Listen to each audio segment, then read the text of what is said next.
Hello student, क्या हाल चाल सबके। आज के इस लेक्चर में हम लोग किसी दिए गए नंबर के जो डिजिट होते हैं उनके सम को निकालने का प्रोग्राम बनाएंगे। जैसे हमारे पास 121 है तो इसका जो सम आएगा 1 + 2 + 1, मतलब कि इसके सभी डिजिट का सम 4 होगा। तो हमारा प्रोग्राम बेसिकली यही है कि हम कोई भी नंबर इनपुट देंगे और उस नंबर का जो भी सम होगा उसके डिजिट्स का, वो हमारा प्रोग्राम प्रिंट करके देगा। तो ये सारी चीज़ें होनी कैसे हैं, सबसे पहले इसको देखते हैं ये होगा कैसे।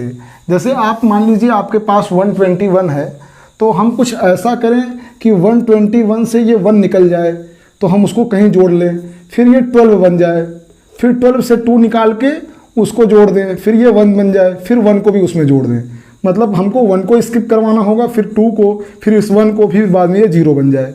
तो हमको एक एक डिजिट निकालनी है, ये काम करना हमको। अब ये एक एक डिजिट यहाँ से निकालना और फिर 121 को 12 बनाना, 12 को फिर 1 बनाना, ये काम होगा कैसे। अगर हम 121 से इस 1 को निकालना चाहते हैं तो हमको रिमाइंडर उसको 10 से जो है मॉडुलस लेना पड़ेगा। जैसे अगर आप 121 का मॉडुलस लेते हैं 10 से तो आपको शेषफल क्या मिलेगा 1। तो 121 से 1 निकालने का काम मतलब उसका शेषफल पा जाना।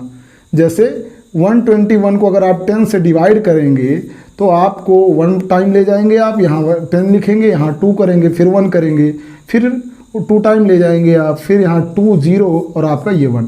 तो हमको हमेशा रिमाइंडर चाहिए और इस 21 को 12 बनाने का काम डिवीजन ऑपरेटर करेगा। जैसे अगर हम मॉडुलस लेते हैं तो हमको रिमाइंडर मिलता है ये नीचे वाली चीज़।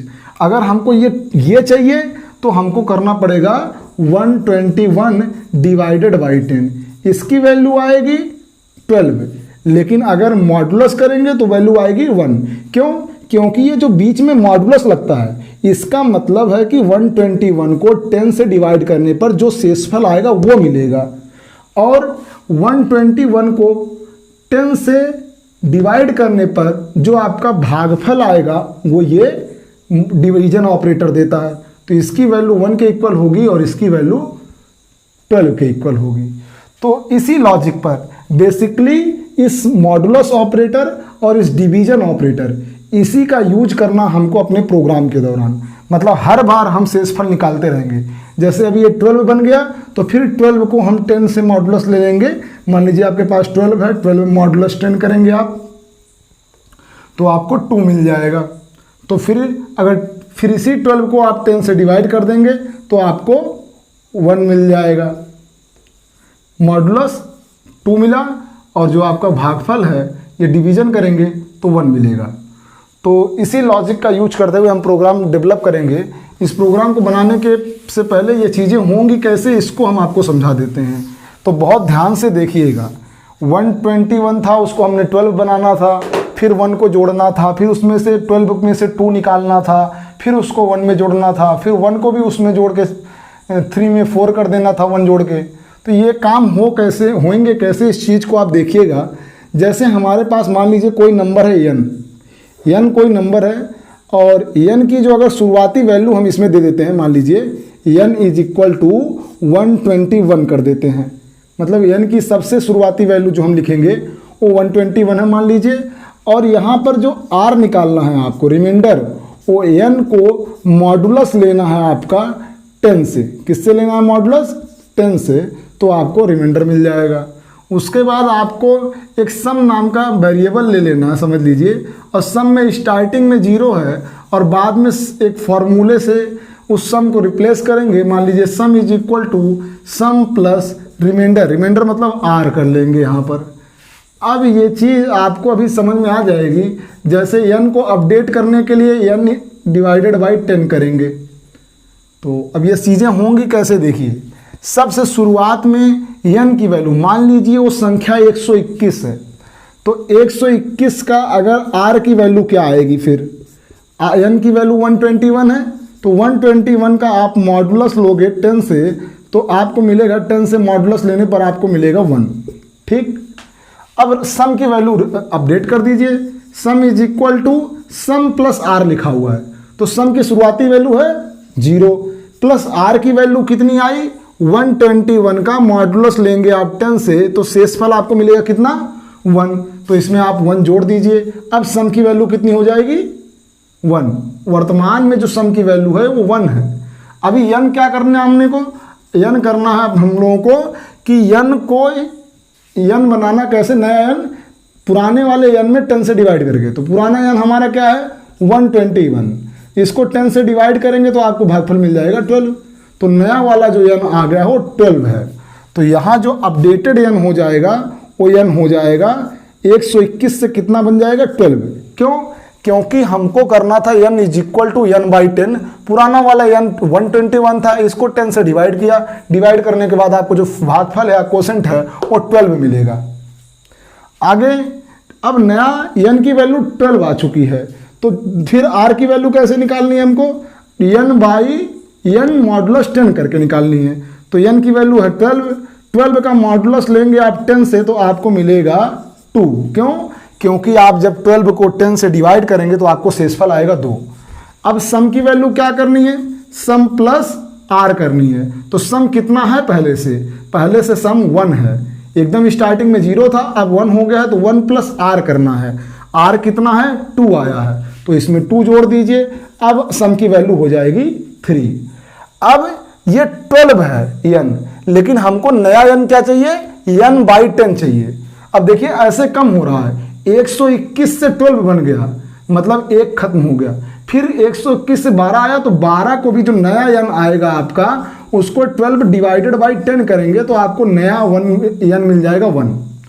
तो ये जो नया 1 हो जाएगा वो क्या हो जाएगा, नया n हो जाएगा आपका 1। तो एक बार 121 फिर 12 फिर 1, ये देखिए यहाँ पर 1 आ जाएगा क्योंकि एक ही बार जाएगा तो भाग, इस वजह से n की वैल्यू हो गई 1। अब r फिर से क्या होगा n मॉडुलस 10, तो 1 को अगर 10 से मॉडुलस लिया जाए तो आपको 1 मिलेगा। क्यों? क्योंकि अगर आप 1 को भाग देते हैं 10 से तो 0 बार जाएगा और 0 बार डिवीजन पढ़ने पर यहाँ भाग गुणा करने पर 0 आ जाएगा। तो 1 में से 0 आप निकाल देंगे तो आपको जो शेषफल बचेगा वो 1 ही बचेगा। तो इसलिए जो रिमाइंडर आएगा 1 आएगा और जो अंतिम वैल्यू अभी n की आएगी वो देखिएगा 0 आएगी यहाँ पर। अब देखते हैं, अब हमको 1 मिला रिमाइंडर 1 मिला तो रिमाइंडर को किस में जोड़ना है, सम में। तो नया सम हो जाएगा आपका सम इज इक्वल टू पुराना वाला सम 3 अब प्लस नया रिमाइंडर जो आया 1, तो इसमें जोड़ देंगे 4 हो जाएगा। अब जो नया n है, नया n होगा n डिवाइडेड बाई 10। तो पुराना n क्या है 1 डिवाइडेड बाई 10 करेंगे आपको 0 मिलेगा। अब n की वैल्यू यहाँ 0 हो गई। क्यों? क्योंकि जब आप 1 में 10 से भाग देंगे तो आपको भागफल क्या मिलेगा, आपको कोसेंट मिलेगा 0, इसलिए n की वैल्यू यहाँ हो गई 0। तो हमने क्या किया 121 से 1 को हटा दिया, फिर उसमें से 2 हटा दिया, फिर 1 भी हटा दिया, 0 बच गया। तो n की वैल्यू लास्ट वाली क्या हो गई 0। तो और सम की वैल्यू क्या आ गई 4। तो सम में आया क्या, एक्चुअली सम में आया इन डिजिट का सम 1 प्लस 2 प्लस 1। देखिए 1 प्लस 2 प्लस 1, 1 प्लस 2 प्लस 1, इनको जोड़ेंगे 4 आएगा। 0 में 1 जोड़ दिया 1 आ गया, फिर 1 में 2 जोड़ दिया 3 आ गया, 3 में 1 जोड़ दिया 4 आ गया। तो लास्ट में सम में इन डिजिट्स का सम आएगा, जो अंक होंगे यहाँ पर, ये जो नंबर होगा उनका सम आएगा। ये जो भी संख्या है इस संख्या का सम आ जाएगा उस सम नाम के वेरिएबल के अंदर। अब इसी चीज को हम प्रोग्राम के जरिए लिखेंगे। हमारा प्रोग्राम मेनली इसी लॉजिक पर है कि हमको रिमाइंडर चाहिए और हमको n को क्या करना है, अपडेट करना है। इस एक एक डिजिट को कम करके यहाँ से पहले 1 को हटाना है, फिर 2 को हटाना है, फिर लास्ट में 1 को हटा करके 0 बना देना है।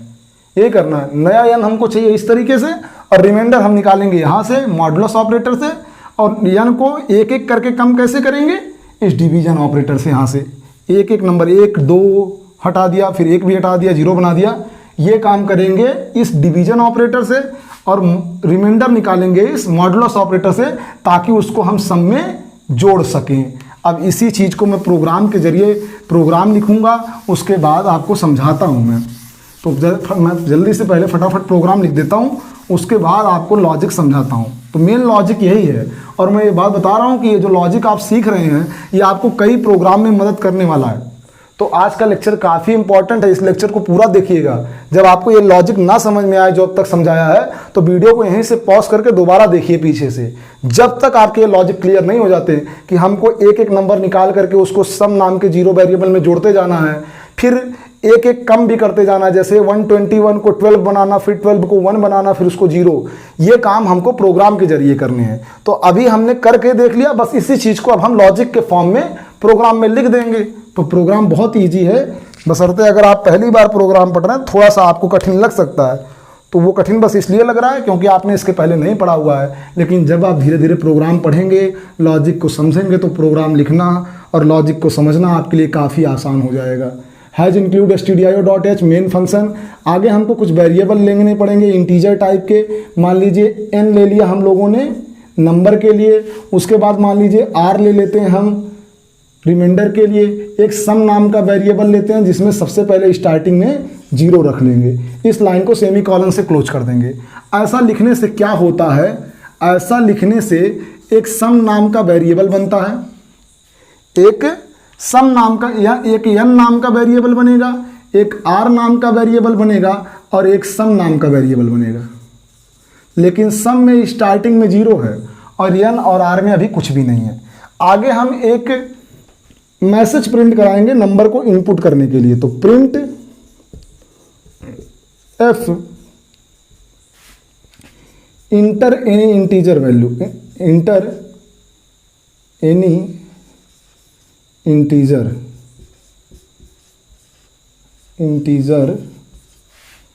वैल्यू।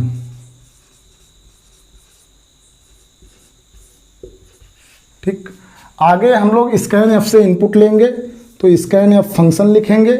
बाद में यहाँ पर डबल कोट्स के अंदर %d लिखेंगे क्योंकि हम एक इंटीजर टाइप की वैल्यू इनपुट देंगे। आगे डबल कोट्स को क्लोज करते हुए नीचे कॉमा का लगा करके m% सिंबल के साथ उस वेरिएबल का नाम लिखेंगे जिसमें हम नंबर इनपुट कर रहे हैं। तो n लिखेंगे यहाँ पर। वेरिएबल का नाम आप स्मॉल n में दे सकते हैं या कुछ भी ले सकते हैं जो आपकी इच्छा। आगे यहाँ पर अब हम अपने लॉजिक को लिखेंगे। लॉजिक क्या है कि हमको काम तब तक करना था जब तक कि n 0 नहीं हो गया था। आप देखे होंगे यहाँ n 121 से शुरू हो गया था और लास्ट में n की वैल्यू क्या आई थी 0। तो हम कब तक सारे काम करेंगे, वाइल कब तक करने हैं अपने को सारे काम, जब तक वाइल n ग्रेटर देन 0 है। जब तक n 0 से बड़ा रहेगा तब तक हम क्या करेंगे, तब तक हम रिमाइंडर निकालेंगे। रिमाइंडर निकालेंगे कैसे, n को 10 से मॉडुलस लेकर के। पहला काम तो ये हम कर रहे थे। दूसरा काम हम कर रहे थे रिमाइंडर को जो r आ रहा है उसको सम में जोड़ रहे थे। ये काम तब तक होगा जब तक n बड़ा रहेगा 0 से। और एक नया n बना रहे थे, वो नया n क्या था, पुराने वाले n को 10 से डिवाइड करके। इतने काम हम कर रहे थे। ये काम हमको तब तक करने थे जब तक कि नया वाला n 0 नहीं हो जाता।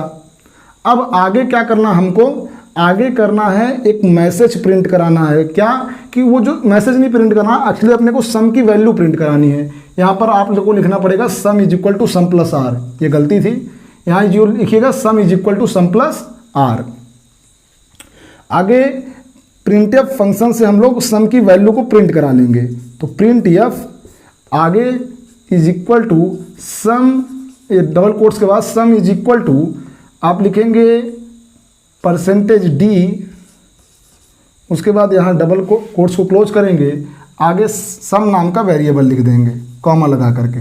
लास्ट में इस लाइन को सेमी कॉलन से क्लोज कर देंगे और यहाँ आप रिटर्न स्टेटमेंट लिख देंगे, रिटर्न 0 और लाइन को क्लोज कर देंगे और यहाँ मेन की बॉडी को क्लोज कर देंगे आप। तो एक्चुअली यही प्रोग्राम है, हमने यही काम अभी किया था और इसी काम को जो हमने r निकाला, सम निकाला, n निकाला, ये काम हमने तब तक किया जब तक n 0 से बड़ा था। तो उसी चीज़ को हमने C लैंग्वेज में यहाँ लिख दिया है और कुछ भी नहीं किया है। आगे जब लास्ट में सम की वैल्यू एकदम हो जाएगी, जब ये लूप जब n जब तक 0 से बड़ा रहेगा तब तक ये काम करने के बाद जब लास्ट में सम में जो वैल्यू होगी वो प्रिंट करानी है। इसीलिए जो प्रिंटफ का स्टेटमेंट लिखा गया है वो इस ब्रेसेस से बाहर लिखा गया है, इसके बाहर, ताकि ये पूरा सम जुड़ जाए। पहले सम में सभी अंकों का योग हो जाए, सभी डिजिट्स का, उसके बाद सम प्रिंट हो। तब आपको आउटपुट मिले। और रिटर्न 0 ये बताएगा, ऑपरेटिंग सिस्टम को मेन ये बताने में सक्षम होगा कि हमारा प्रोग्राम सक्सेसफुली कंपाइल हुआ है, एररलेस कंपाइल हुआ है, एरर फ्री कंपाइल हुआ है।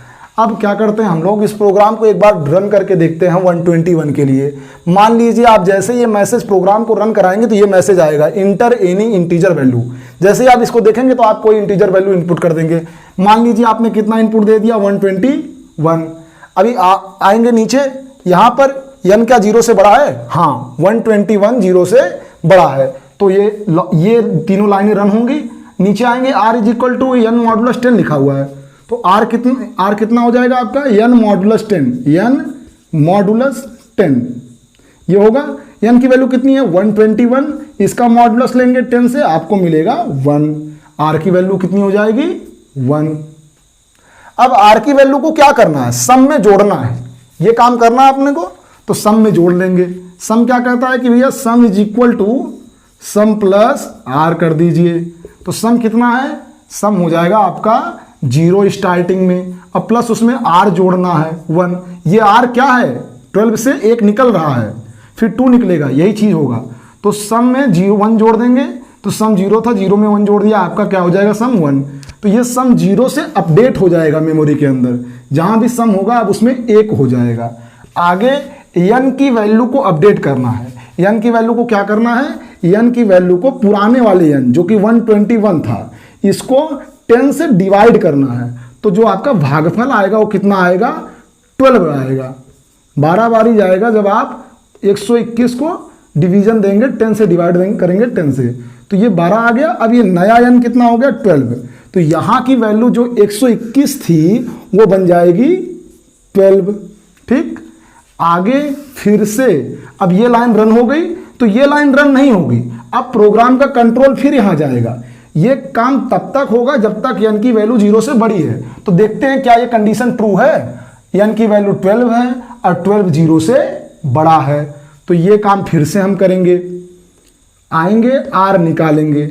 r क्या है? r है n मॉडुलस 10। तो n कितना है? 12। 12 मॉडुलस 10 कर लेंगे हम लोग, तो मिलेगा हमको शेषफल जो है 2। तो r की वैल्यू अब की बारी क्या हो जाएगी? 2 हो जाएगी। r की वैल्यू को निकाल लिया यहाँ से, r की वैल्यू को सम में जोड़ना है। क्या करना है? Sum is equal to sum plus r करना है। पुराना सम क्या है? 1 में r जोड़ देंगे, r आया है 2, ये हो जाएगा 3। सम की वैल्यू अपडेट होकर के क्या हो जाएगी? 3 हो जाएगी। तो यहाँ जो सम 1 था वो कितना हो जाएगा आपकी बारी? 3। और फिर से ये वाली लाइन तो रन हो गई, अब ये वाली लाइन रन होगी। ये कहता है भैया n को अपडेट करिए। n को क्या करिए? n/10 करिए। मतलब जो n है कितना है? 12 है। 12 को 10 से भाग दीजिए, कितनी बार जाएगा? भागफल कितना आएगा? 1 बार जाएगा। तो भागफल तो नया वाला n क्या बन जाएगा आपका? 1 बन जाएगा। ये 12 से कितना हो जाएगा? 1। और यही काम हम कर रहे थे, 121 को 12 बनाया, फिर 12 को 1 बनाया, फिर उसको 0। तो अब ये काम हो जाएगा। यहाँ देखिए, अब नया n कितना है? 1 है। तो क्या 1 0 से बड़ा है? हाँ, ये बात सही है, 1 0 से बड़ा है। तो फिर से ये काम करते हैं हम कि आपका जो n आया है तो उससे r निकालते हैं। r कितना हो जाएगा? n modulus 10। तो n कितना है? 1 है। 1 है, 1 मॉडुलस 10, मतलब कि 1 को क्या करना पड़ेगा? मतलब आपका 1 को 10 से भाग देंगे तो शेषफल क्या मिलेगा? 0 बार जाएगा, नीचे 0 आएगा और 1, ये शेषफल है। और ये चीज 1 देगी। आपका जो r है वो 1 आएगा, शेषफल क्या आ जाएगा? 1। अभी देखा आपने शेषफल नीचे 1 आया था, तो ये मॉडुलस ऑपरेटर शेषफल रिटर्न करता है, इस वजह से यहाँ पर 1 आएगा। अब ये r निकल गया, 1 आ गया। 2 से कितना आ गया? r, फिर से 1 आ गया है। अब 1 को क्या करना है? इस लाइन पर ध्यान देना है। Sum is equal to sum plus r करना है। पुराना सम कितना है? 3। 3 में r कितना है? 1 जोड़ देंगे, तो जो नया सम आएगा वो कितना हो जाएगा? 4। तो सम की वैल्यू अपडेट हो जाएगी, यहाँ पर हो जाएगा 4। अब एक्चुअली अगर आप ध्यान से देखें तो इसमें सभी अंकों का योग आ चुका है, 1 का, 2 का और 1 का, 4 हो चुका है। अब आगे देखते हैं, फिर n की वैल्यू को अपडेट करेंगे। ये लाइन रन हो गई, n की वैल्यू को अपडेट करेंगे। n कहता है कि आप n को n/10 कर लीजिए। तो पुराना n क्या है, 1 है। 1 को 10 से भाग देंगे तो आपको जो भागफल वो 0 मिलेगा।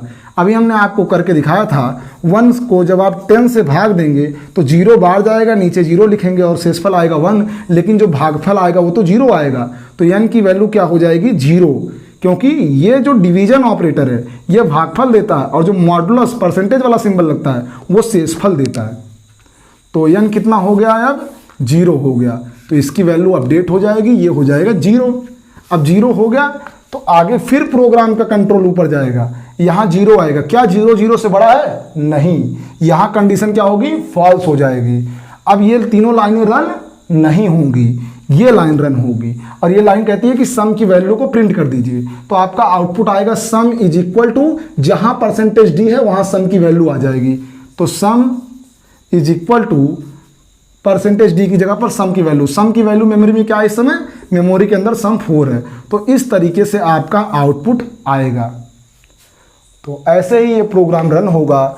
इस प्रोग्राम में आप n की वैल्यू कुछ भी देंगे और आप खुद से अगर जो काम मैंने किया है यही करके देखेंगे तो एट लास्ट क्या होगा कि सम में आपके जो नंबर आपने, जो संख्या आपने इनपुट दी है उसके सभी डिजिट का सम आ जाएगा इस सम नाम के वेरिएबल में। ये काम आप मैंने 121 के लिए किया, आप किसी दूसरी संख्या के लिए लेकर के करिए तो आपको ये प्रोग्राम बहुत आसानी से समझ में आ जाएगा। शुरुआत में लॉजिक हमको सीखना पड़ेगा कि कैसे हमको 121 में से 1 को निकालना है, उसको सम में जोड़ना है, फिर 2 को निकालना है। ये 2 निकलेगा आपका शेषफल ऑपरेटर से, लेकिन 121 12 बनेगा, फिर 12 से 12 बनेगा, 12 से फिर 1 बनेगा। ये काम होगा डिवीजन ऑपरेटर से।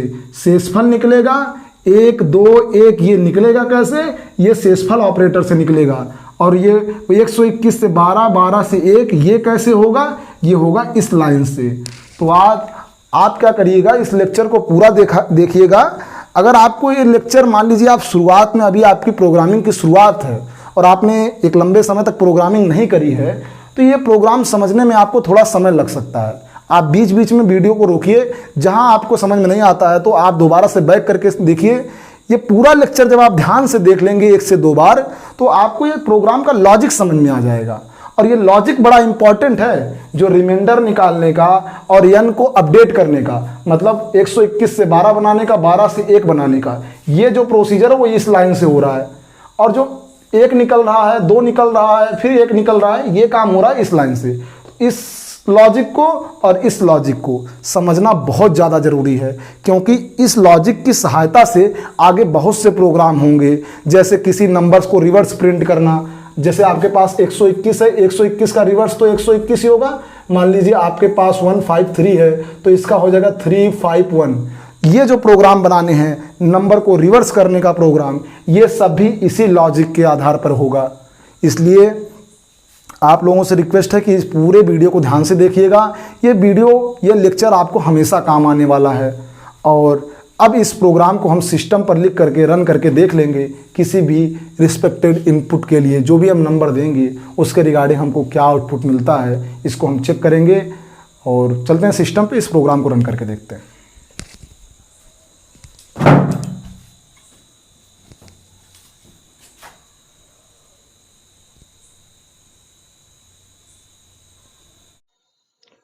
तो अब हम आ चुके हैं अपने सिस्टम पर और प्रोग्राम लिखने के लिए हम डेवसी प्लस प्लस कंपाइलर का यूज करेंगे। प्रोग्राम लिखने के लिए हम सबसे पहले एक नई फाइल को ओपन करेंगे। ओपन करने के बाद एक सोर्स फाइल ओपन कर लेंगे और यहाँ पर अपना प्रोग्राम लिखेंगे।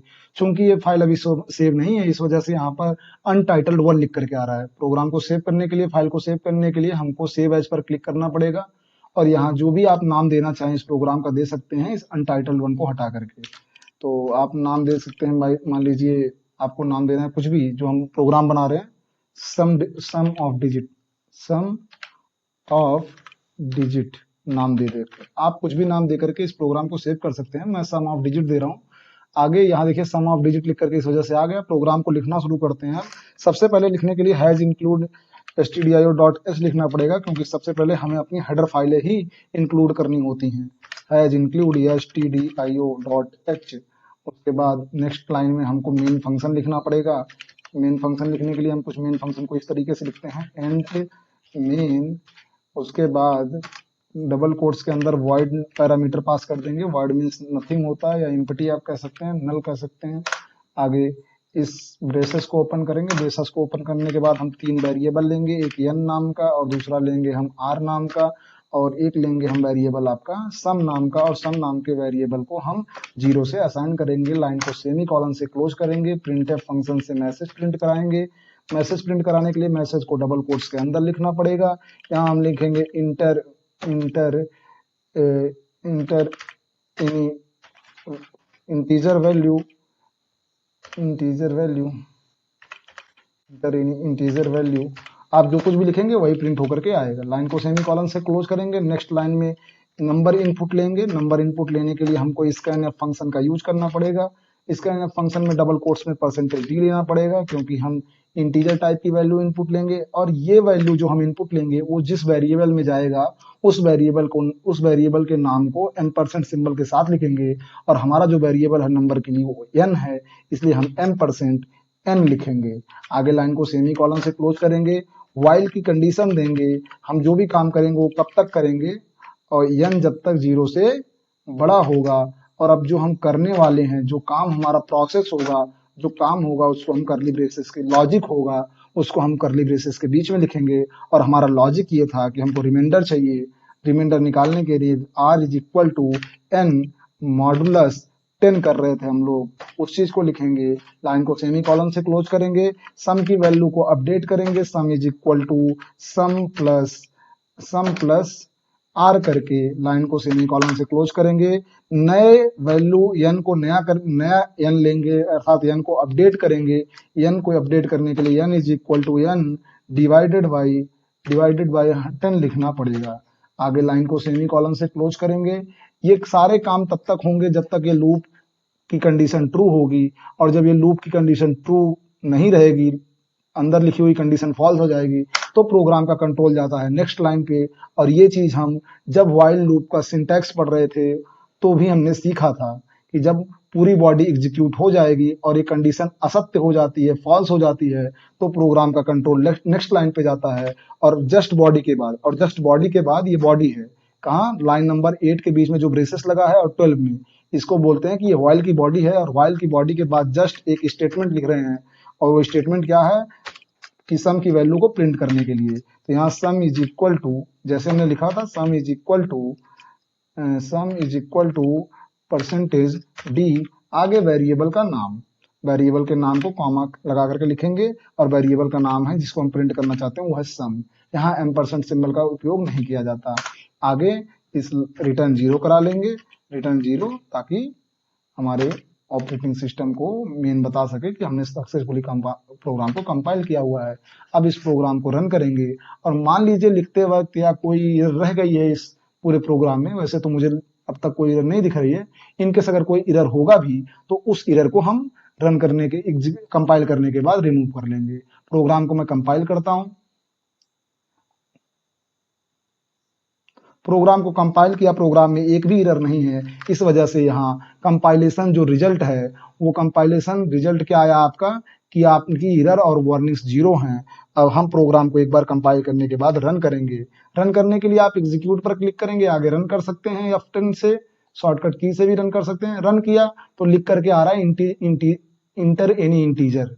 अब यहाँ पर हम लोगों ने जब मैसेज को प्रिंट किया था, ये देखिए इंटर एनी इंटीजर, वही लिख करके आ रहा है। आगे कोई भी इंटीजर वैल्यू इनपुट देते हैं, मान लीजिए आप 121 देते हैं, तो इसकी जो सम आनी चाहिए वो 4 आनी चाहिए। इंटर बटन दबाता हूं, sum is equal to 4 answer आ गया है। आप आंसर को देख सकते हैं, ये देखिए सम इज इक्वल टू 4 आ रहा है। अगर मैंने 121 इनपुट दिया है तो एक बार इस प्रोग्राम को हम दोबारा से रन करके देखेंगे किसी दूसरे नंबर के लिए। तो प्रोग्राम को दोबारा से रन करते हैं। रन किया। अब मान लीजिए हम 153 देते हैं, 153 लिखा मैंने, इंटर बटन मैंने प्रेस किया, आपका रिजल्ट आ गया 9। 5 + 3 8 होगा, और 1, हाँ 9 ही आपका करेक्ट आंसर है। और आपको मैं दिखाता हूं जूम करके, आप देखिए 9 ही आया हुआ है। ये देखिए सम की वैल्यू 9 आई है, और हमने जो इनपुट दिया है वो 153 है। तो वीडियो देखने के लिए आपका बहुत बहुत धन्यवाद। ये वीडियो काफ़ी इंपॉर्टेंट है। जब आप ये मेरी बातें सुन रहे हों कि हाँ ये वीडियो काफ़ी इंपॉर्टेंट है, तो इस वीडियो को देखने के बाद जो वीडियो का लिंक है उसको अपने दोस्तों तक जरूर शेयर करिए, ताकि उनको भी इस वीडियो का पूरा फायदा मिल सके। और जो इस वीडियो का लॉजिक है मैं पहले बता चुका हूँ कि जो भी लॉजिक है रिमाइंडर निकालने का, एन की वैल्यू को अपडेट करने का, ये सारे लॉजिक आने वाले कई प्रोग्राम में उपयोग में लाए जाएंगे, उनका यूज है। इस वजह से ये वीडियो काफी इंपॉर्टेंट हो जाता है। और एक बार आपका फिर से वीडियो देखने के लिए प्रेम पूर्वक बहुत बहुत धन्यवाद।